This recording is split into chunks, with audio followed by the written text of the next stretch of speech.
past, present, and beyond. I also want to pay my respect to all the Australians who came before us, who built these beautiful schools for our kids, hospitals, universities, and I would like to continue that traditions and do the best that I can. All right? This is going to be casual, right? Don't get it too formal. I'm here to share my story, and it's just nothing special. I didn't use any AI tools as a secret. Even though in our firms we use quite a lot of AI tools these days. And in one of the demo there, when you finish this thing, you can come and see how one of the AI tools that we built replace the work that I've done by human. Typical copy of tax returns, take one of our stuff 1 hour, it takes about 5 minutes. Okay? Alright, so a bit about myself, where I came from, and why I'm here with you. I know that many of you are year 12, and like half of you go to university, go to work somewhere, go overseas, taking gap years, and things like that. So there's two things that I like to talk about really today, and I hope that resonate a bit and bring a bit of questions in your mind, thinking about the future. So number one is really my approach and my attitude to learning. And number two is around my career as being an accountant. What do we do? What are our role in communities and what I've learned in the last many years of working in accounting and how important is understanding financials and being independent financially. Alright? And you can write 10 ask questions or challenge me at any time you want to. Okay? I had my son Charlie study at year 9 and my daughter Emily is going to join year 7 soon. This morning actually when I brought all this thing to these events, I had a bit of a flashing moment then. Right at 9 AM in the morning where you feel like all of a sudden, everything went quiet.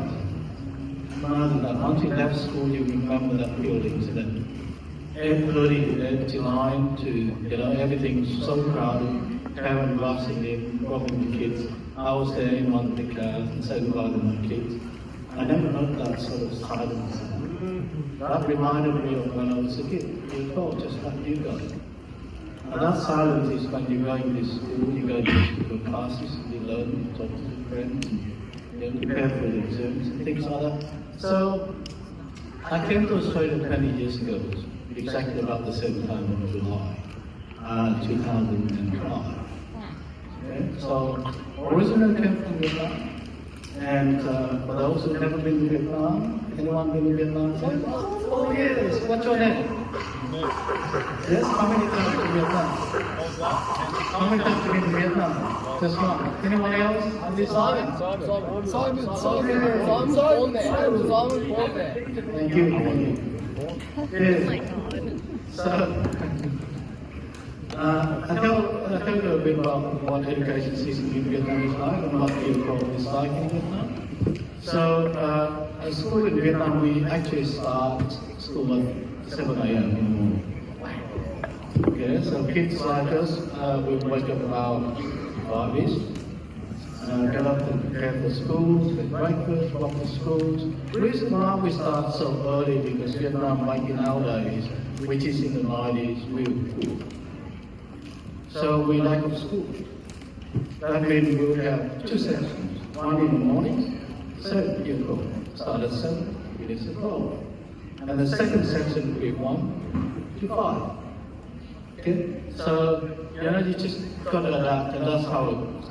I know that your systems here in Australia is very different. In Vietnam to go to university, year 12 must take an exam. It's a national exam. Okay, and back in my time, there are probably about 30 universities only. So we finish year 12, go to a different city and stand on the exams. And after the exams, only 1 out of 1,000 kids get the opportunity to go to universities. Such a high demand and lack of resources, that's what happens. So my approach to learning back there in my high school and college time is always ability to self-research and working with friends in college. So when we do assignment, that's where we learn the best. we, going on field trips and trying to solve math problems with each other, created a little competition with each other. It's all about having fun with your friends. Okay? Went to universities after college. I studied in Vietnam for another 4 years. And then after the third year of universities, my dad said to me, "If you want to go overseas, I actually created a little funds and would like to support." So as people ask me this question, why did you go to Australia or UK, US? Well, I didn't know Australia was there. I went to a conference like university times, and ANU was the school, was the university that presented the program. And then I signed up, like a blink in the eyes, and all of a sudden I was on the other side of the world. Now, in 2004, we actually spent about a year studying overseas. So the exam was sent to Vietnam, and we took the exams and sent back to Australia. Now, one of the first challenges I faced was, believe it or not, it's not math, it's not physics, it's not biology, it's actually English. So to go to Australia, you've got to pass an English test called an IELTS test. I don't think that you have to do an IELTS test. This is for international students only. So me and my wife, like that was my girlfriend, so that's more than 22, 23 years we've been together. She passed the test. Yes, really good girl. She came to Australia in February 2005, and she left me behind because I failed the test the first time. So get a bit cheesy, eh? It took me another 3 attempts to kind of get to the test, to the final test, and my dad said, "Harry, this is cost you $400 US every time that you fail an exam. This is the last attempt." And yes, I passed the test. Okay, so here I came to Australia back in July 2005 and studied at ANU. Now, what I've learned from my time in Vietnam was the ability to learn and the aptitudes towards learning, right? And I thought that I've done the job. I got a university degree in Vietnam. I came to Australia, and I should be continuing that journey. The first thing that shocked me the most is actually now I failed. The first thing I failed was the English. Again, it's not a test. I passed the test. But the struggles of understanding the cultures and the approach to learning here is so different from what we've learned in Vietnam. So everything got to be reset again. Well, so this is a learning 2.0 for me. Okay, and you think that this is done. I've got a university degrees and going out and find a job to carry on. It never stops. So my point here is really what you learned so far at school, at college. Is the ability to learn. It's the skill to learn how to learn. And that's what you need when you go to university. That's what you need when you go to work. Doesn't matter what work you do. So I started my own business straight basically after university here in Vietnam. Harry, what did you know? When I set up adaptability, which is my business company, my wife asked us questions. Can you actually register a business being a university student just finished a degree? And I said, well, I just go in and register a business, and I started running a business. So the first thing that I've learned after starting the business is basically go on Dr. Google and ask the question how to set up a website. Back in the day, I call myself Harry Bookkeeping, so that's the first website I ever built using HTML. And this day you learn Python, C#, and using GPT. You don't ask it, you can build a website for me. Instantly you got a website up. Back then I spent 6 hours learning on YouTube, and I created my first HTML website, Harry Bookkeeping. And within 12 months that website has quite a lot, because that's where I got the business from. All my top rank in Google, when people search for bookkeeper here in Canberra, that came first. Okay, so that is my learning journey, and even as of today, when you think everywhere that you bump into, people talk about AI, talk about robotics, you see robots there, and it's constant learning, it's never expired. And my attitude to learning is like that, is never stop, and that's what I will teach my kids as well. Now, some of you might have higher score than the others. I wasn't the top sort of A+ students at my time at all. who cares, right? And my attitude is really that as long as you know where you are, your tomorrow is better than your yesterday's. That's what I said to my kids. If you got a B, try to get a B plus. If you got a C, try to get a B. And that's how we work in our firm as well. We've got people who came from different backgrounds, different language mistakes at home, at work, they've got different abilities. Some are difficult with their writing, some are difficult with their speaking, sometimes with their math on top of their head. But who cares? That's what life is, that's what it is. We don't judge people, we don't score people. As long as you work toward getting better. And that's really it. Now, like I said, going back to my whole career is nearly 18, 20 years working in the accounting industry. Your question, who's actually accounting, what are we doing? Who knows what accounting is doing? Raise your hand, please. Canberra. Yes. I would want to ask a question, yeah? You're in our office, you've seen what we did, yeah? What did you see there? I saw a lot of people Okay. they were using like different programs like Excel and your AI bot to manage businesses' incomes and costs. Your screen, two screen, one on the left with Excel spreadsheet, one on the right with software. I got a third one. Guess what the third one is doing? Calendar, because that's my job. I have back-to-back meetings. On average, about 5 meetings every day. Okay? Yeah, so I had a simple definition of who is an accountant and what we're doing. And that simple definition is that anything that has a dollar sign in front, that's where we are. Whether it is a coffee shop who at the end of the month, they run the business and they want us to do a financial report, they again have a dollar sign in front.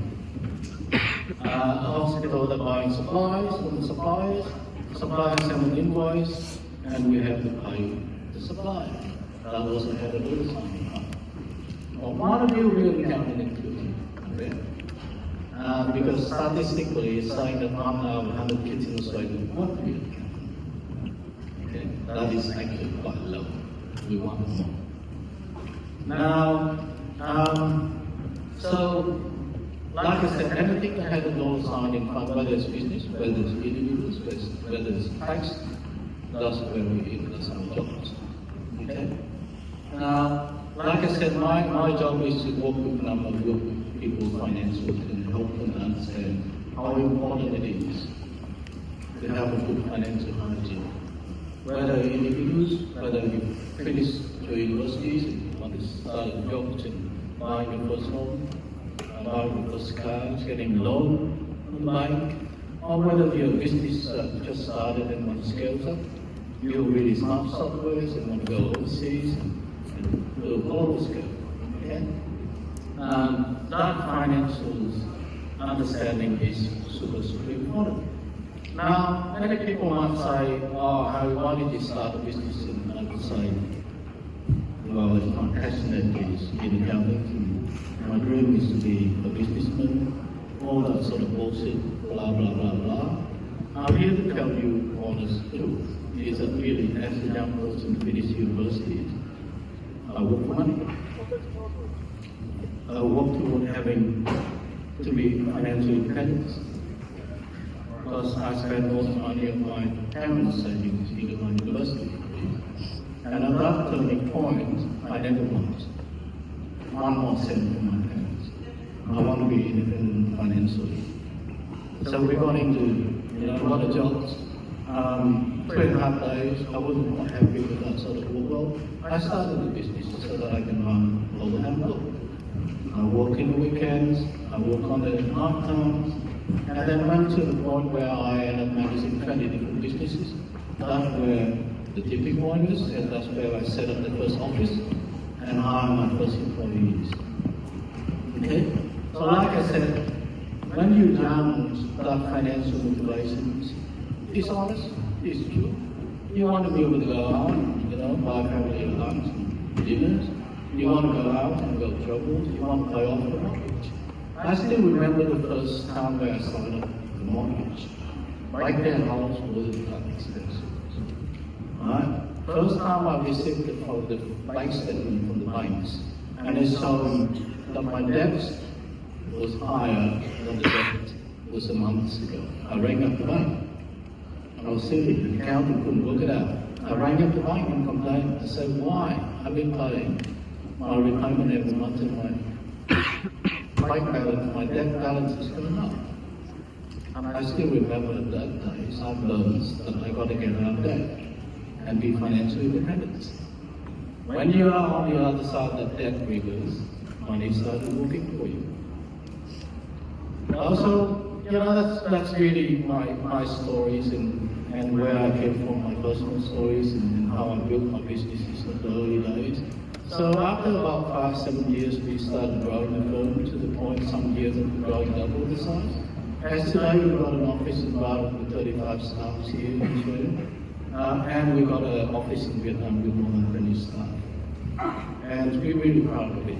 But after the period of growing the business and buying development and growing the business, you realize that to the point where money is not everything, of course. It is about the work that you do for the clients, that you create value for them. So I realized too that many businesses out there are really, really, really good at what they do. Like you can look at the cafe shop, have killed, really busy, a husband and wife gather in the early mornings, get all the prep done so customers can go in at 8:30, buy the coffee and the bills, but they're not financially better off. And so to me, the important thing is really to not just work for yourself, but also understanding the value of what you do. And then after that I started going out in community like this. I was invited to a radio to get to speak to graduations 4 or 5 years ago.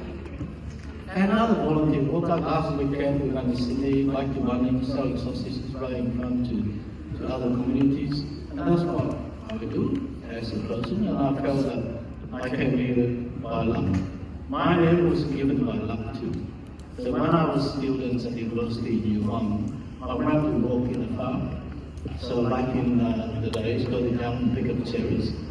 I still remember the ladies there supervisor couldn't pronounce my name correctly, which is, say in Vietnamese is for we, like we, with a H in front. And so she called me Harry. I said, why did you call me Harry? So she said, oh, you're always in a hurry, back and forth, running to the trees and picking the things. So I call you Harry. That then went off, somewhere at university, so I couldn't find a job. Applied, CV after CV. So then I think, oh, maybe I changed my name to Harry. Call it something. And then I got interviewed. That's it. I got interviewed, I got jobs, and that's how it started. Okay? So again, thank you for listening to me. I'm open to questions too, but I fell in love with Australia, never had a plan to stay. Traditionally, as a boy, elders in Vietnam would go to their homes, and I wrote a letter to my dad after finishing university and say, can I stay for a couple of years more? And fell in love with this country and these cities. And I felt thankful that you are here and listening to my story. And like I said, it's not written by ChatGPT, it's written by Harry. Thank you.